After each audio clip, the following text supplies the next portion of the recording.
bienvenue en Alsace. Quel lien peut-il y avoir entre la ligne Maginot et l'armée de l'air ?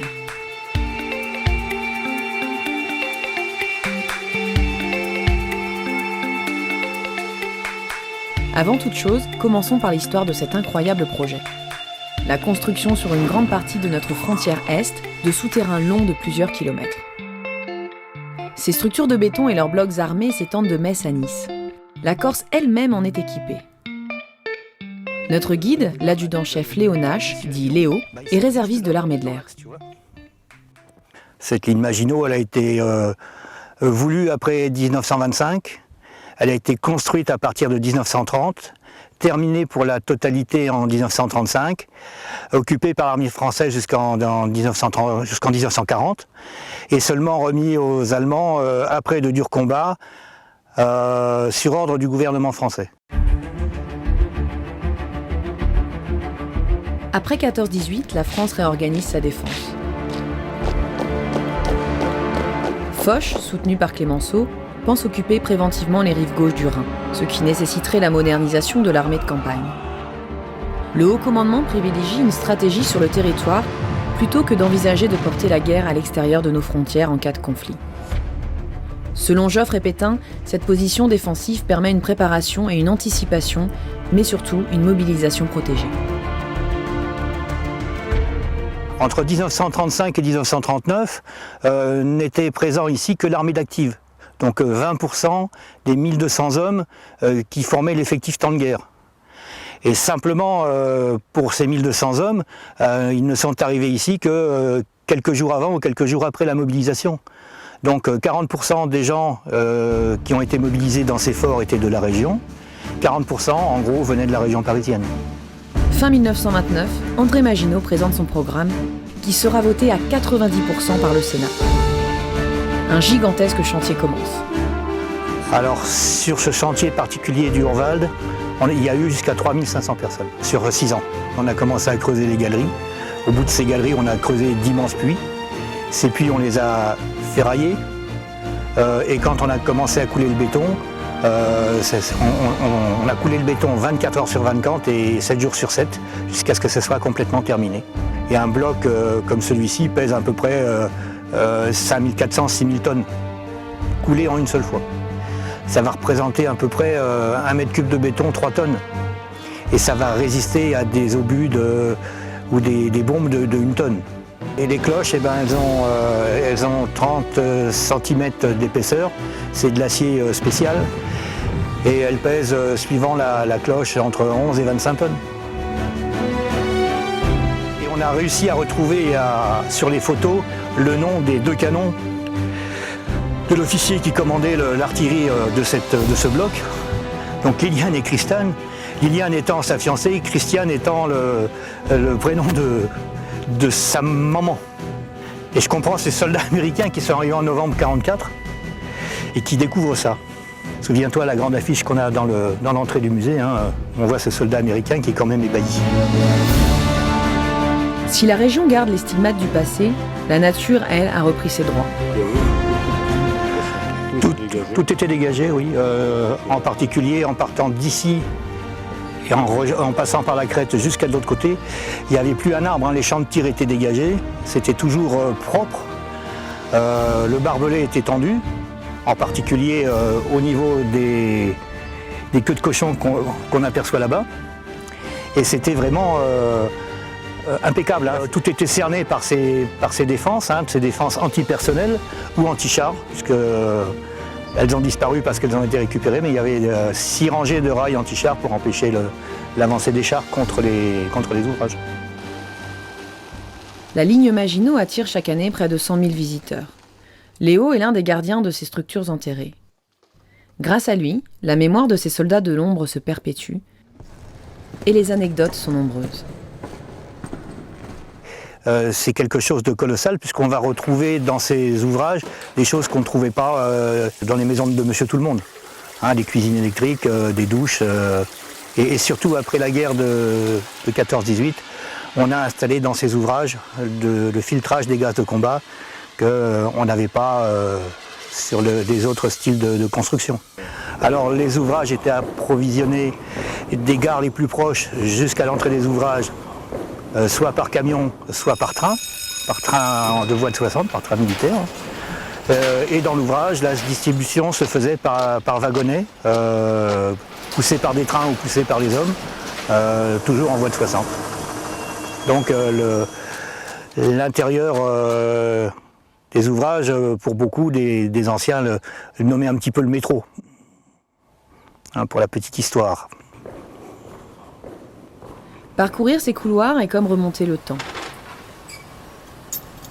Des murs, des machines et des outils font rejaillir les sons et les odeurs d'antan. Comme un témoignage nostalgique de cette époque.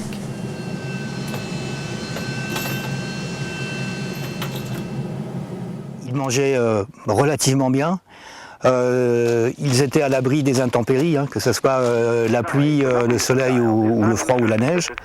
Il ne faut pas oublier que janvier 39, janvier 1940, c'est quand même un des hivers les plus froids de cette époque. Et après, mai, juin 1945, un des étés les plus chauds. Donc eux, ils étaient quand même relativement à l'abri. Pour effacer la tâche originelle et de son père arrêter le courroux. Ces supports sont destinés à supporter des planches pour faire des sièges en cas de grosses manifestations comme Noël 1939 ou simplement le dimanche pour pouvoir suivre la messe qui se faisait dans ce lieu.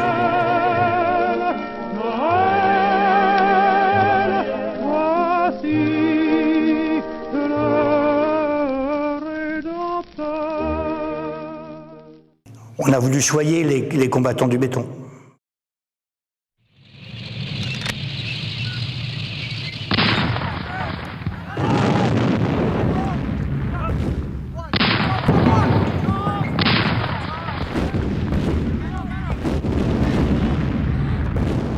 Le 1er juillet 1940, quelques 22 000 hommes reçoivent l'ordre d'abandonner leur poste. Invaincus et forts d'avoir repoussé plus de 240 000 soldats allemands depuis leur bloc de béton, les défenseurs de la ligne Maginot rendent les armes. Lors de la construction, on va dire que cette ligne de défense devait résister 3 semaines pour permettre la mobilisation en France. Donc là, c'était son premier rôle et son premier rôle, elle l'a bien joué. Ensuite, c'était interdire aux Allemands, une fois que la mobilisation était faite, de pénétrer sur le territoire français. Et implicitement, c'était de les faire attaquer par la Belgique et Hollande, ce qu'ils ont très bien fait. Et ça veut dire que 25 000 hommes invaincus vont partir en captivité en Allemagne. Dès 1946, une zone de défense aérienne dans le nord-est est à l'étude. Idée novatrice pour cette époque. Une station radar couvrirait la vallée du Rhin. Rapidement, le génie militaire français reçoit pour mission de remettre en état l'ouvrage. À cette époque, les tensions avec le bloc communiste grandissent. 1952, on parle pour la première fois de défense aérienne. Le Horwald offre tous les avantages pour une telle installation, à commencer par sa situation géographique, mais pas seulement. On profite de ce qui a été construit il y a plus de 70 ans pour continuer à faire vivre une base aérienne qui a été implantée ainsi dans les années 56, en profitant justement des structures de la ligne Maginot pour mettre à l'abri ses personnels. C'est en 1957 que le centre de détection et de contrôle est déclaré opérationnel. Il faut attendre 1960 pour l'appellation de base aérienne 901. Aujourd'hui encore, sa mission est d'assurer la circulation des aéronefs militaires. Benoît est spécialiste 32 au sein de l'armée de l'air. Il est contrôleur aérien. Au départ, je voulais être mécano-avion. Et ils nous ont fait une présentation de toutes les spécialités sous-officiers qui existaient. Et comme j'avais plusieurs choix, dont contrôleur aérien, et la présentation m'avait plu, donc je me suis dit, bon, bah, ça a l'air plutôt intéressant, je vais me lancer là-dedans. Et donc c'est comme ça que j'ai découvert le contrôleur aérien, mais j'y pensais pas du tout avant. Une nouvelle journée commence, une journée pas comme les autres, et c'est son quotidien. Tous les jours sont différents en fait. Quand on se lève et qu'on part au boulot, on sait pas ce qui va nous arriver. On ne sait pas combien d'avions on va avoir à contrôler, les types de missions à faire. Tous les jours, ça se renouvelle et c'est justement ça le plus intéressant dans ce métier, quoi. C'est que c'est inattendu. Parmi les différents centres de contrôle français, certains ont une particularité, le travail en sous-sol. Chose que l'on oublie vite avec le temps. Pendant la formation, on dit voilà, il y a certaines bases qui vont être enterrées. On ne se rend pas bien compte, on ne sait pas exactement comment c'est la vie tous les jours là-dedans. Alors les premiers jours c'est un peu impressionnant, un peu déroutant, mais à force d'y travailler, on s'adapte et on n'y pense plus, quoi. À l'heure de l'embauche, c'est le chassé-croisé au portique. Ici, pas de silence radio, les opérateurs restent à l'écoute 24 heures sur 24.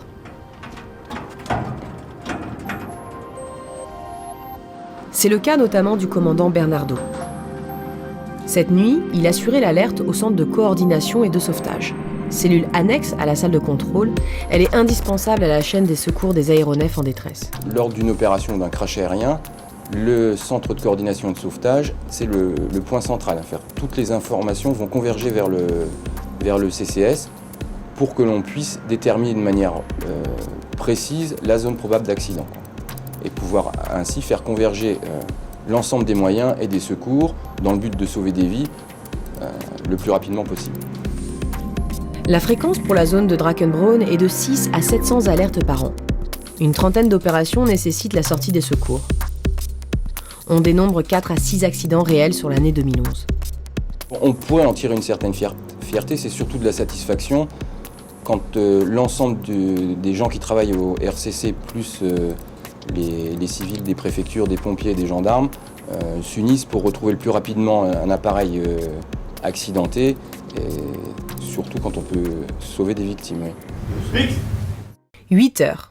Comme chaque matin, le briefing renseigne le personnel sur l'activité de la journée et la météo de Riesling, zone couverte par les opérateurs de Drachenbraun. Elle s'étend sur tout le quart nord-est de la France.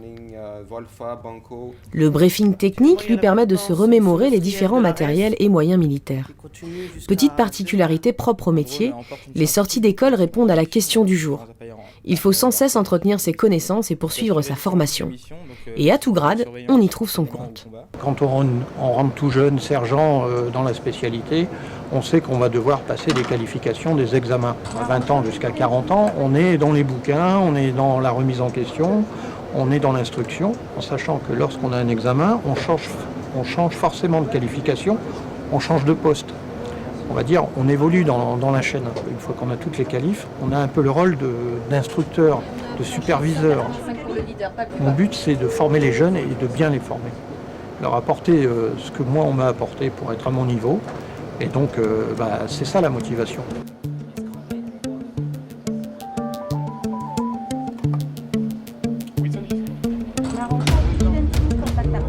La salle de contrôle. Véritable cœur névralgique du dispositif. Les travées marquent les différents postes de la chaîne de réaction. Ici, chacun son rôle. Une cabine attire le regard. Les élèves qui sont monités, justement, quand ils viennent en salle pour travailler sur du réel, on leur met ça pour dire que c'est la cabine élève. C'est une forme de... C'est très ludique, quoi. C'est pour montrer aussi, voilà, justement, qu'il n'y a pas de stress à avoir parce que c'est vraiment très important d'être concentré. En tant que contrôleur, on débute par une qualification contrôleur opérationnel, c'est la base. Les jeunes élèves sortis d'école sont contrôleurs opérationnels. Ils sont capables d'effectuer des missions simples de liaison, 1 à 2 mouvements. Ensuite, au fil des années et au fil des qualifications, des examens théoriques, on acquiert la qualification de premier contrôleur, où là on accède à différents postes, comme le poste multiservice. On peut également effectuer les phases de ravitaillement en vol. Et ensuite, au terme d'une quinzaine d'années, on passe une qualification de maître contrôleur qui permet ensuite de tenir le poste de chef de section qui chapeaute toutes les positions de contrôle. Donc le maître contrôleur est le chef de tous les contrôleurs dans la travée circulation aérienne militaire. C'est un métier qui se construit sur toute une vie. Maintenant, dans les possibilités offertes aux contrôleurs en deuxième partie de carrière, il y a effectivement la WACS. Donc ça se fait pas forcément dès qu'on entre dans l'armée de l'air, mais ça va relativement vite. Il y a aussi le CDCM pour les gens qui aiment bouger, centre de détection et de contrôle mobile, dont la mission est de suppléer ou en tout cas de compléter le rôle des autres CDC et d'être prêt à partir n'importe où, n'importe quand. Future, Seek, Tricontract, Drag, Inazimut, 30, Southern, Ecomité, Posit, Bullseye, 24, Pour les plus aguerris, c'est le rush. Une BFM, entraînement au combat des chasseurs, est en cours. S'il ne s'agit que d'un exercice, les vols, eux, sont bien réels. L'idée, c'est justement de s'entraîner suffisamment pour ne pas avoir de stress ensuite. Il y a forcément du stress. On est des êtres humains, on n'est pas capable de tout gérer en permanence, instantanément. L'entraînement permet de pallier ce problème-là. Plus on s'entraîne, j'allais dire meilleur on est, mais en réalité plus on s'entraîne, plus on sera prêt à faire face à une situation incongrue. Il y a effectivement un stress qui est plutôt le moteur du personnel, qui va lui permettre d'être vigilant à tout moment et d'optimiser ses performances et ses compétences et ses connaissances et les mettre au profit des équipages militaires. C'est valorisant dans la mesure où on ne connaît pas les missions qui vont être programmées dans la journée, on les découvre au fur et à mesure puisqu'il y a un délai d'1 heure entre la mission et la connaissance de la mission, notamment les phases de ravitaillement en vol, qui sont des phases assez complexes où il faut gérer beaucoup de trafic militaire. Cette opération est préparée avec minutie. Les pilotes établissent un plan de vol depuis leurs escadrons, mais pas sans le soutien des contrôleurs. Avant la mission, c'est très intéressant de savoir ce que le pilote attend de nous, de manière à pouvoir lui fournir le meilleur service possible. Et après la mission, c'est très formateur de rappeler le pilote, que le pilote nous rappelle, de manière à pouvoir mettre en avant les points positifs et progresser sur les points qui l'étaient moins. C'est une reconnaissance du métier de contrôleur quand le pilote est content du travail effectué. De même, on avance lorsque on parle de points négatifs et on n'a pas forcément été à la hauteur. Ça fait partie de la remise en question nécessaire pour toujours être compétent dans son domaine. Les contrôleurs sont à poste. La journée suit son cours. En sous-sol, les techniciens s'affairent. Les moyens de détection et de communication sont indispensables. On parle de maintenance opérationnelle. On va recevoir toutes les informations des radars militaires et civils, que ce soit en basse altitude ou en haute et moyenne altitude, parce qu'il y a quand même une coopération militaire et civile. Donc là, on va récupérer les radars des centres régionaux de navigation aérienne, plus les radars des grands aéroports comme Roissy, Orly, pour les traiter dans nos calculateurs et restituer une image d'une situation aérienne générale pour les contrôleurs. Toujours être présent, à l'écoute justement des besoins des contrôleurs, savoir traiter l'information en temps utile, garder son sang-froid, réagir au mieux et être le plus rapide possible, justement dans ce souci de maintien opérationnel.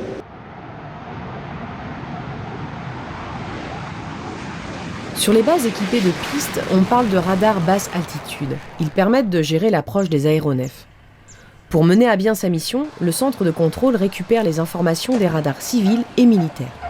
Aux abords de la base aérienne 901, l'ARES est un radar haute et moyenne altitude. Ici, il faut montrer patte blanche. Du bon fonctionnement de ces systèmes dépend la circulation aérienne. La maintenance des radars se divise en 2 parties. Il est important de prévenir tout dysfonctionnement. Et c'est en conduite ou temps réel que les techniciens entretiennent les machines. Lors de panne, on parle de maintenance curative. L'interaction entre les centres de contrôle permet alors d'assurer la permanence. Mais la situation doit être rapidement rétablie. Réactivité est le maître mot. Le contrôle aérien requiert beaucoup de spécialistes et d'installations complexes. L'environnement dans lequel travaillent ces personnels doit être climatisé, alimenté, raccordé. Il y a des gens qui vont permettre d'avoir de l'énergie en permanence. Donc ça, c'est super important. On ne peut pas se permettre d'avoir une coupure, ne serait-ce que d'une demi-seconde pendant qu'on travaille. On a des gens qui vont s'occuper de la radio. Ça a l'air de rien, mais un contrôleur peut travailler sans aucun moyen tant qu'il a de la radio. On est capable, si on n'a que la radio, de dire à un pilote « Attention, j'ai plus rien, il faut vous débrouiller pour rentrer chez vous comme vous pouvez ». En revanche, si on perd la radio, on ne sait plus travailler. Il faut donc contrôler et entretenir un ensemble de gaines de soufflage, de réseaux électriques. L'occasion pour les techniciens d'accéder aux entrailles de l'édifice, comme dans cette galerie baptisée Galerie de Djibouti. Et pour cause, la température s'élève ici à 40 degrés. Les installations opérationnelles, elles ont besoin d'être refroidies en permanence. Pourquoi ? Parce que dans l'ouvrage en terrain, il y a des apports de chaleur, d'énergie. Et toute cette énergie, à un moment ou à un autre, il faut bien l'évacuer à l'extérieur pour éviter que les calculateurs ne chauffent. On va récupérer de l'air extérieur. Cet air extérieur, on va la mettre en condition, c'est-à-dire qu'on va la refroidir, on va la déshumidifier, on va la réchauffer si besoin. Et puis ensuite, on va injecter ça dans les différentes salles où il y a besoin de climatisation.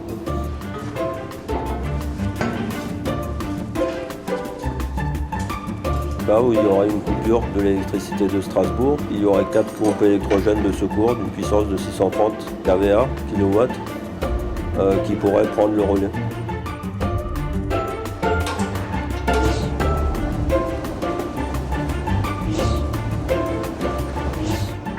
Si on est indépendant au niveau énergie, au niveau climatisation, il faut être également indépendant au niveau alimentation en eau du souterrain. Donc pour ce faire, en fait, nous disposons de captage et de forage dans différents endroits du souterrain. C'est-à-dire que nous allons chercher de l'eau à 160 mètres de fond. Et cette eau, on va la retraiter et on va la redistribuer sur tout l'ouvrage en terrain. Et c'est motivant.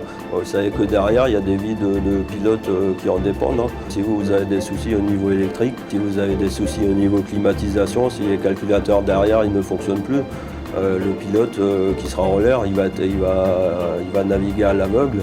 Forcément, ça vous donne quand même une part de responsabilité dans ce qui se passe au niveau de la sécurité aérienne.